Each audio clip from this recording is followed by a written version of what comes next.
Hey guys, it's Wednesday, and here are the math answers for your math packet from this morning. Sorry it's a little later. The girls and I went for a walk, and then Buddy got home, and we decided to go for a bike ride. So, looking at number 21. On here, you needed to measure it with a ruler if you had a ruler, and we don't have a ruler in our house.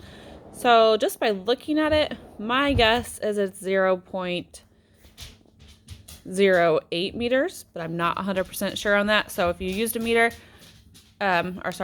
used a ruler and you're on the millimeter side, that would be 100th of a millimeter is each little line.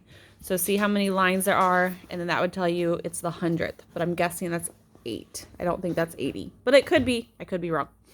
Anyways, looking at number 22. 22, you know that there's 12 feet.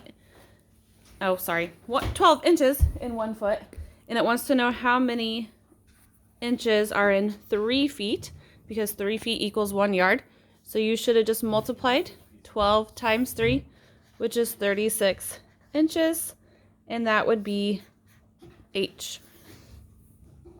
For number 23, you're going to estimate the volume, and the volume is length times width times height. For the formula, I rounded 10.42 to 10, just to the whole number, 5.2 to 5, so that equals 50. And then I'm going to multiply 50 times 2, because 1.76 rounds to 2, so that would be 100, and it would be inches cubed, because it's a three-dimensional figure, so length, width, and height. There's 3 dimensions. So it'd be 100 inches cubed, which is C. Number 24, whenever you look at that figure, you just want to figure out how many cubes. So I just counted the cubes. 1, 2, 3, 4, 5, 6, 7, 8, 9, 10, 11, 12, and I know there's one back here and one right there, so that'd be 14 cubic units, which was H. 25, which one is correct for 4 gallons? And we know that there's 4 quarts in 1 gallon. So in 4 gallons, we need to multiply that by 4 to give us 16 quarts, which is D. For number 26, you're again finding the volume, and we set up to the top. Volume equals length times width times height. So the first thing you want to do is multiply 14 times 8, or you can do 14 by 6 times 6. Doesn't matter each way. 4 times 8 is 32. 2, carry my 3. 8 times 1 is 8. Plus 3 is 11. And then I'm going to multiply that by 6. 6 times 2 is 12. Put my 2 there. Carry my 1. 6 times 1, 6 times 1 is 6. Plus 1 is 7. 6 times 1 is 6.